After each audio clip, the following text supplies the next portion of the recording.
नमस्कार, आप देख रहे हैं भारत की बात। मैं आपके साथ शोभना यादव। भारत की बात की शुरुआत करेंगे उत्तर प्रदेश से जुड़ी खबर से। गोरखनाथ मंदिर के जिस गुनहगार को मानसिक बीमार बताया जा रहा था, क्या वो मास्टरमाइंड है?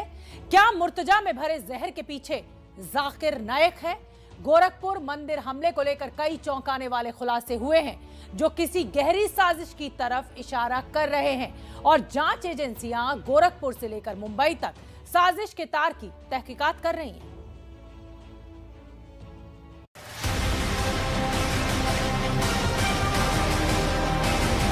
हम दुआ करेंगे कि अल्लाह सुब्हान व तआला आपके वालिदैन और आपके घर वालों को भी हिदायत दे।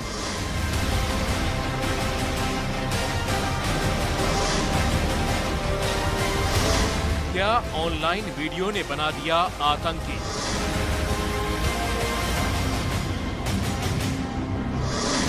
क्या जाकिर नाइक ने मुर्तजा को जिहादी बना दिया?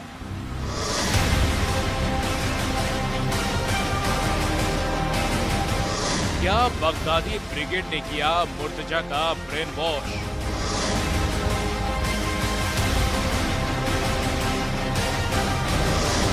मुर्तजा ने कैसे की आतंक की इंजीनियरिंग?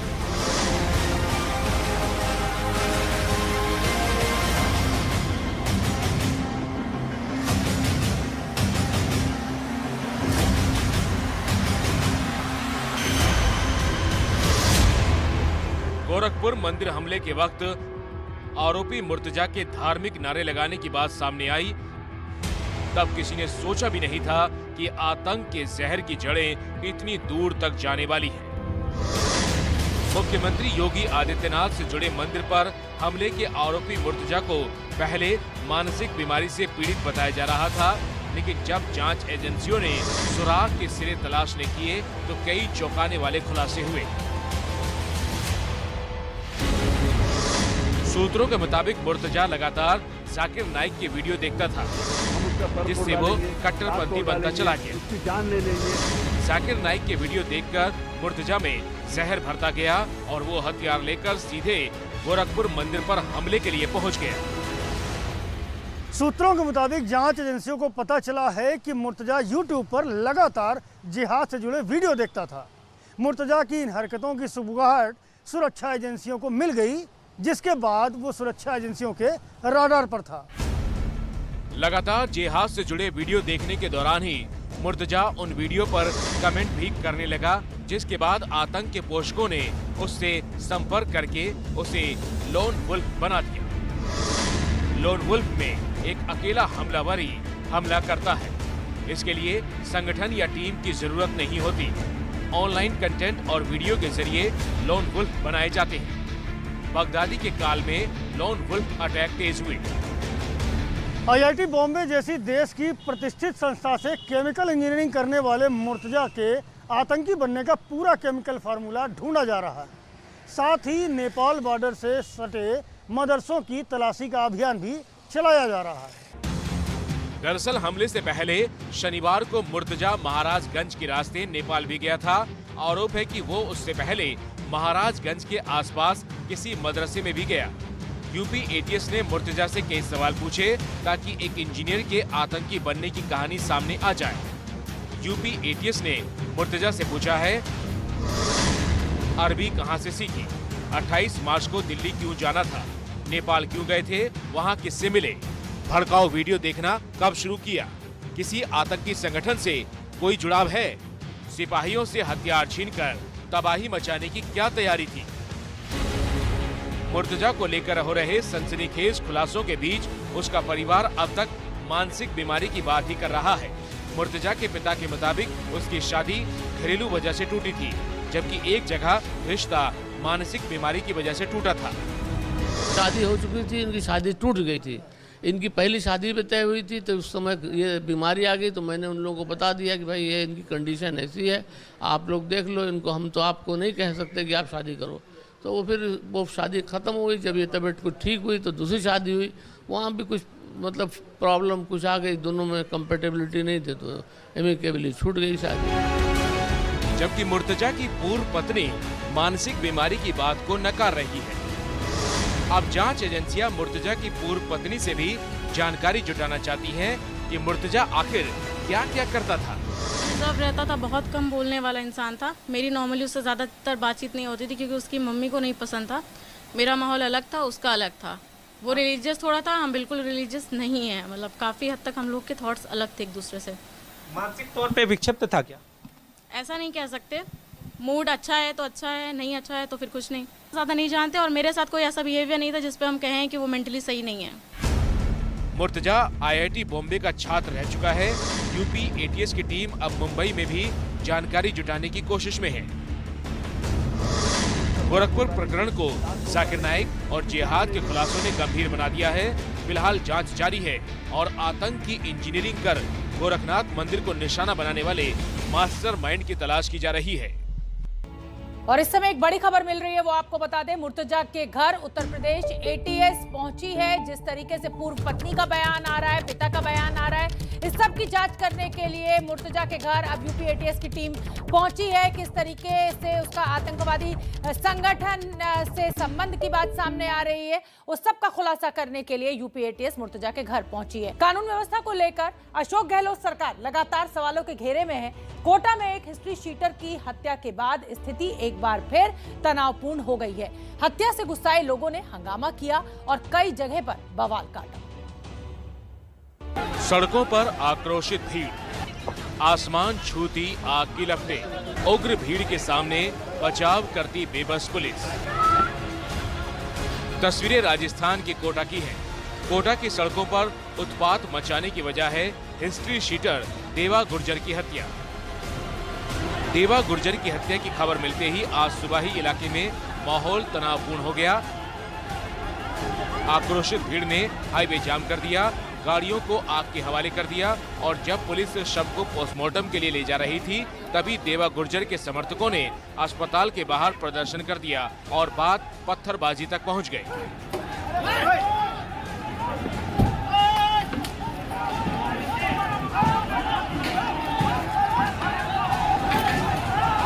सोमवार को कोटा के रावत भाड़ा में सैलून शॉप पर हिस्ट्री शीटर देवा गुर्जर पर दिन दहाड़े गोलियां मारी गई।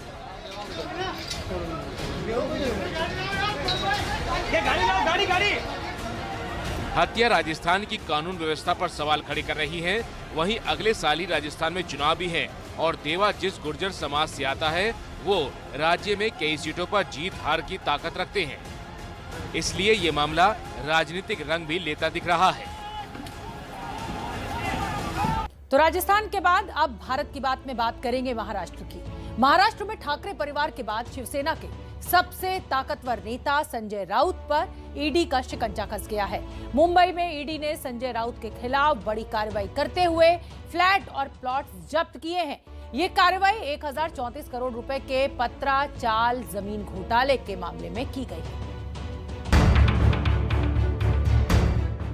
ये शिवसेना सांसद संजय राउत के परिवार का दादर इलाके में वही फ्लैट है जिसे प्रवर्तन निदेशालय यानी ईडी ने जब्त किया है।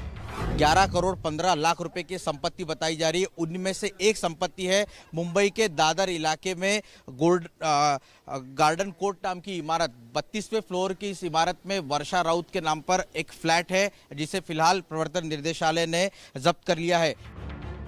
दादर के अलावा ईडी ने मुंबई के अलीबाग इलाके में भी संजय राउत के खिलाफ कड़ी कार्रवाई की। यहाँ उनके परिवार के 8 प्लॉट जब्त किए गए। ये संपत्ति राउत की पत्नी वर्षा राउत के नाम पर है। इस कार्रवाई के बाद शिवसेना सांसद संजय राउत ने ट्विटर पर लिखा, असत्यमेव जयते।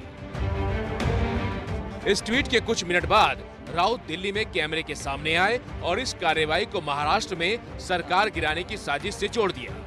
तो आपको सेंट्रल एजेंसी के चक्रव्यूह में फंसाया जाएगा। क्या करोगे? ज्यादा से ज्यादा में जेल में डालोगे। वे वॉक को जाते हैं तो गोली मार देंगे। हमारे जैसे लोग डरते नहीं। यहाँ आकर बीजेपी के लोग प्रेशराइज कर रहे हैं महाराष्ट्र की सरकार गिराने के लिए, और हमने ये भी कहा कि ये मुमकिन नहीं है। दर्शकों को बता दें कि 1034 करोड़ के गोरेगांव पत्राचाल भ्रष्टाचार मामले में ही ईडी ने ये कार्रवाई की है। पत्राचाल के इसी लैंड स्कैम मामले में संजय राउत के करीबी प्रवीण राउत का नाम सामने आया था, जिसे ईडी पहले गिरफ्तार कर चुकी है। कहानी को आगे बढ़ाएं उससे पहले एक बार ये समझिए कि पतरा चावल घोटाला आखिर है क्या। 1034 करोड़ के घोटाले का आरोप है। संजय राउत के दोस्त प्रवीण राउत आरोपी हैं। चाल के लोगों के साथ धोखाधड़ी का आरोप है। गुरु आशीष कंस्ट्रक्शन कंपनी पर यह आरोप लगे हैं। प्रवीण राउत की कंपनी है गुरु आशीष कंस्ट्रक्शन।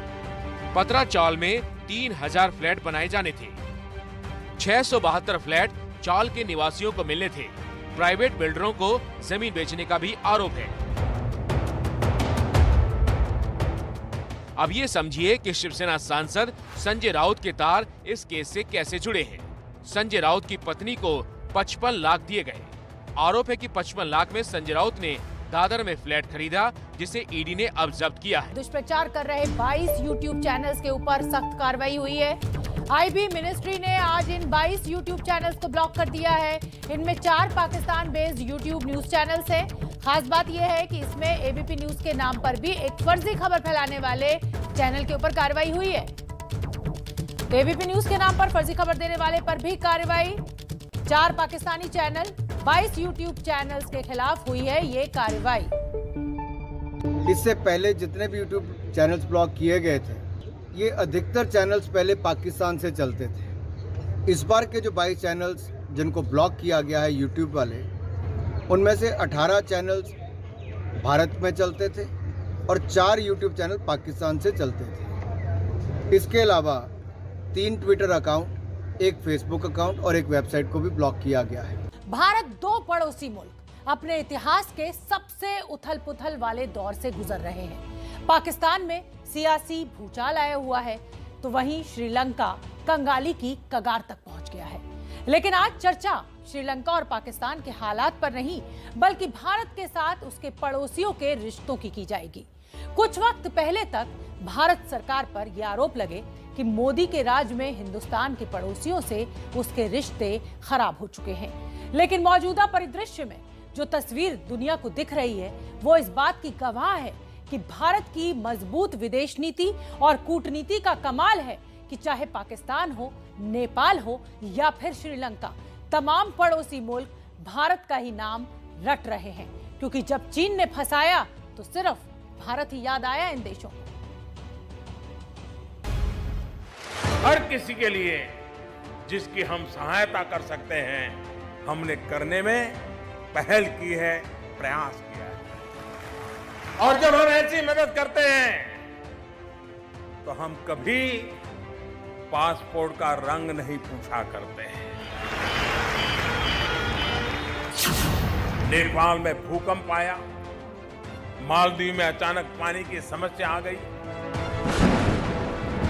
फिजी के अंदर समुद्री तूफान आ गया, पश्चिम एशिया में हिंसा के इलाकों में हजारों भारतीयों और विदेशियों का इवैक्यूएशन की बात हो, म्यांमार में साइक्लोन के बाद राहत और रिहेबिलिटेशन के लिए सहायता करने में हमने एक अच्छे पड़ोसी का कर्तव्य निभाया।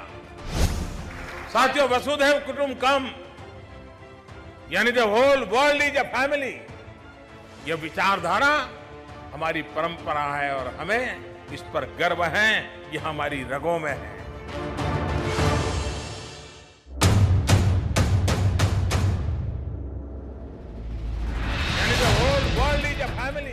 ठीक ही तो कह रहे हैं प्रधानमंत्री नरेंद्र मोदी। किसी भी मुल्क की मदद के लिए हाथ बढ़ाना हिंदुस्तान की रगों में है। विदेश नीति कह लीजिए, कूटनीति पुकार लीजिए, या फिर वैश्विक परिदृश्य में हिंदुस्तान को मजबूत बनाने की रणनीति का हिस्सा मान लीजिए।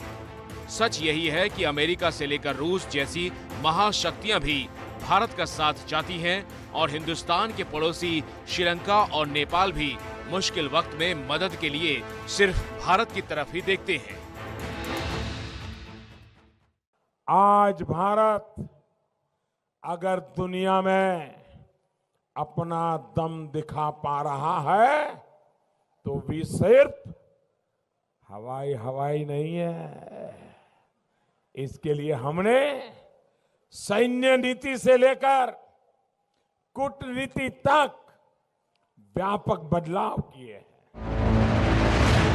बिल्कुल, पिछले कुछ सालों में भारत की सैन्य नीति भी बदली है और कूटनीति भी बदली है।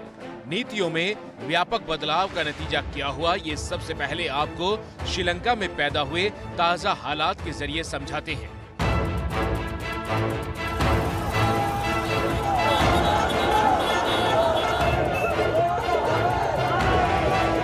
भारत का सबसे करीबी समुद्री पड़ोसी मुल्क है श्रीलंका, लेकिन इस मुल्क में हालात इतने खराब हैं कि ना तो गाड़ी के लिए डीजल पेट्रोल मिल रहा है, न खाने के लिए सब्जी मिल रही है और बीमार के लिए दवाइयां नहीं है। श्रीलंका इस कदर कंगाल हो चुका है कि अस्पतालों में बिजली ठप हो चुकी है और बिजली नहीं होने की वजह से मरीजों की सर्जरी तक नहीं हो पा रही। जिन डॉक्टरों को इलाज के लिए अस्पताल में होना चाहिए, वो श्रीलंका की सड़कों पर सरकार के खिलाफ प्रदर्शन कर रहे हैं। श्रीलंका में सरकार के खिलाफ जबरदस्त नाराजगी है। लोग इस तरीके से अपने गुस्से का प्रदर्शन कर रहे हैं। तस्वीरों में देखकर आप समझ सकते हैं कि ये जो प्रदर्शन है, ये हॉस्पिटल के डॉक्टर और मेडिकल स्टाफ कर रहे हैं, नारेबाजी कर रहे हैं सरकार के खिलाफ। इन्होंने जो माथे पर पट्टियां पहनी हुई हैं, उस पर लिखा है गोटा गो। राष्ट्रपति के खिलाफ ये प्रदर्शन है। सरकार के पास स्कूलों में परीक्षा कराने के लिए पेपर और स्याही तक खरीदने के पैसे नहीं बचे। तेल की कमी की वजह से रेल, बस यानी यातायात का पूरा नेटवर्क ध्वस्त हो गया। पूरे देश में ऐसा हाहाकार मचा है कि शुक्रवार को श्रीलंका में इमरजेंसी का ऐलान कर दिया गया। एबीपी न्यूज संवाददाता जैनेंद्र कुमार कैमरामैन मनोज अधिकारी के साथ श्रीलंका की राजधानी कोलंबो में ग्राउंड जीरो पर मौजूद थे। देखिए पेट्रोल पंप के बाहर क्या हालात हैं। श्रीलंका की राजधानी कोलंबो के बाहरी इलाके में हम हैं। श्रीलंका किस तरह के आर्थिक संकट से जूझ रहा है और लोगों को किस तरह की तकलीफ हो रही है, उसकी बानगी है ये तस्वीर एक पेट्रोल पंप के बाहर की। लोगों ने मुझे बताया है कि 10 से 12 दिनों से ये लोग डीजल का इंतजार कर रहे हैं।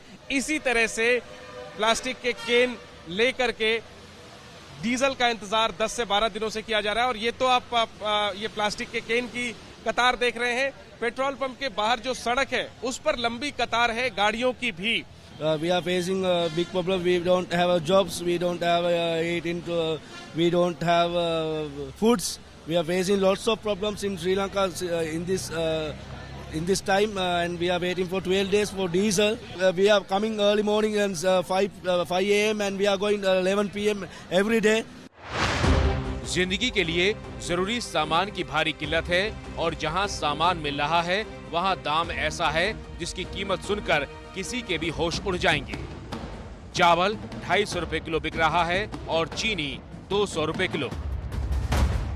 सवाल यह है कि श्रीलंका में इतना भीषण आर्थिक संकट आखिर कैसे पैदा हुआ। श्रीलंका के लोग इसके लिए राजपक्षे सरकार को जिम्मेदार ठहरा रहे हैं। लोगों का कहना है कि राजपक्षे सरकार की गलत नीतियों की वजह से श्रीलंका आज बर्बादी के कगार पर आ पहुंचा है। दाने दाने को मोहताज हो चुके श्रीलंका को बचाने के लिए भारत के प्रधानमंत्री नरेंद्र मोदी से मदद की अपील होने लगी है। सवाल श्रीलंका में विपक्ष के नेता से हुआ तो वो पीएम मोदी से मदद का हाथ बढ़ाने की अपील कर रहे हैं और भारत ने इस अपील के पहले ही श्रीलंका को मदद भेजनी शुरू भी कर दी।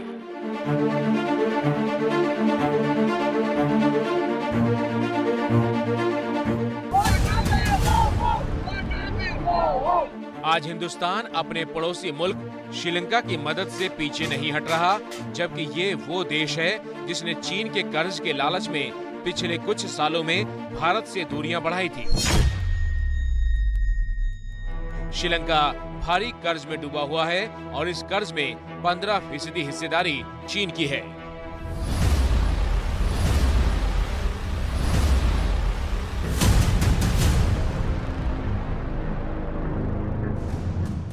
चीन श्रीलंका में सबसे ज्यादा निवेश करने वाला देश है।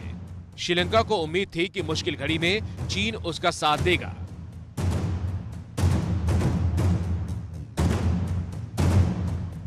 इसी साल जनवरी में चीन के विदेश मंत्री वांग यी कोलंबो पहुंचे थे, लेकिन वांग यी ने श्रीलंका को मदद की जगह नसीहत दी, जिसका सार ये निकला कि मुफ्त में कुछ नहीं मिलता।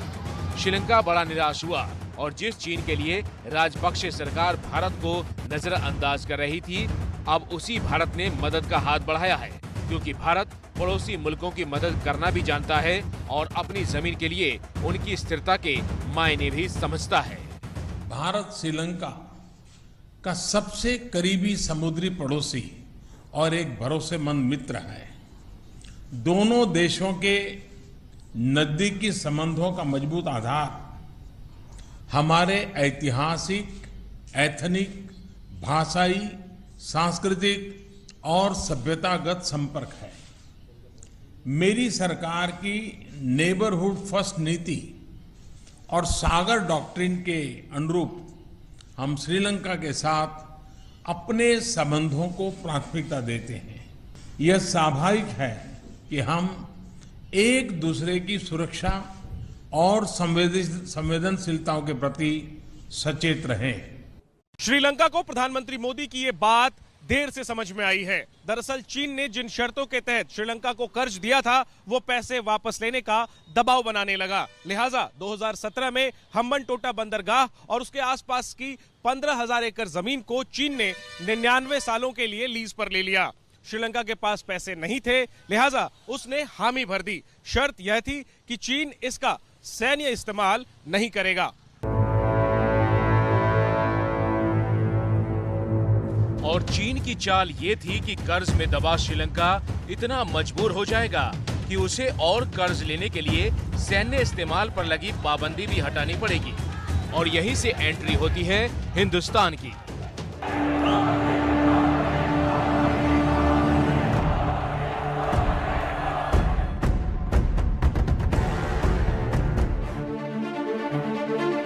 भारत की शुरू से नजर थी कि किसी भी हाल में श्रीलंका को चीन के चंगुल से छुड़ाना है, क्योंकि चीन भारत के दरवाजे तक आकर खड़ा हो जाता। श्रीलंका में बिगड़ते हालात को देखकर भारत एक्टिव हो चुका था।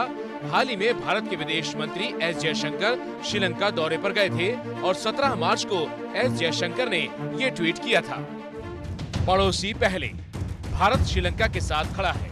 जरूरी चीजों की आपूर्ति के लिए $1 बिलियन अमेरिकी डॉलर की क्रेडिट लाइन पर हस्ताक्षर किए गए हैं, जो श्रीलंका को भारत की मदद के लिए दिए गए पैकेज का हिस्सा है। मोदी सरकार पड़ोसी सबसे पहले की नीति पर काम करती है और उसकी मिसाल सिर्फ श्रीलंका के साथ नहीं दिखी। जरा नेपाल के प्रधानमंत्री शेर बहादुर देउवा के हालिया भारत दौरे की तस्वीर देखिए।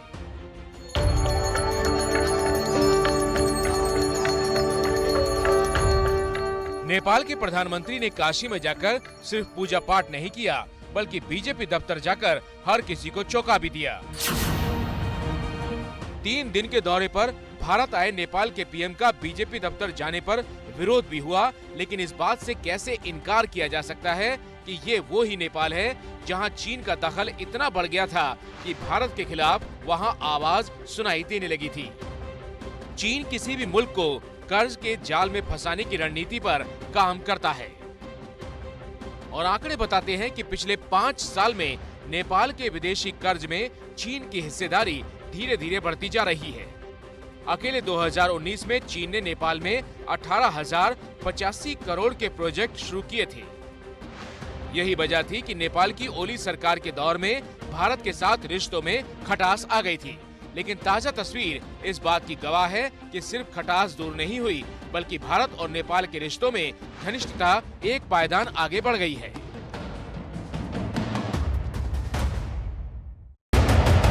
नेपाल, बांग्लादेश, भूटान, पाकिस्तान, म्यांमार, श्रीलंका और मालदीव ये वो मुल्क हैं जो हिंदुस्तान के पड़ोसी हैं। इनमें से बांग्लादेश, भूटान और मालदीव के साथ हमारे मजबूत रिश्ते हैं। नेपाल से रिश्ते पटरी पर लौट आए हैं। श्रीलंका धीरे धीरे चीन के चंगुल से निकलकर फिर से भारत के पास आता दिख रहा है। यह है इमरान खान का पाकिस्तान, यह है कप्तान का पाकिस्तान। लेकिन भारत के पड़ोसी मुल्कों की बात बिना पाकिस्तान के पूरी नहीं होती। पाकिस्तान के राजनीतिक हालात की चर्चा पूरी दुनिया में हो रही है।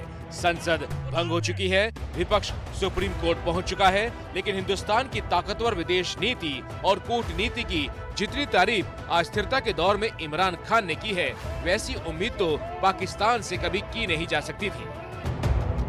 ये वो इमरान खान है जो 3.5 साल के कार्यकाल में सिर्फ भारत को कोसते रहे, लेकिन अब अपनी कुर्सी पर आई तो मिसाल के लिए मोदी की विदेश नीति के कसीदे पढ़ने लगे। यानी दोस्त हो या दुश्मन मुल्क, भारत की नीतियों का लोहा हर मुल्क मानता है। सिर्फ भारत में ही नहीं बल्कि विश्व में और खासकर अपने पड़ोस में मेरी सरकार की विदेश नीति का भी आधार है। नेबरहुड फर्स्ट हमारी प्राथमिकता।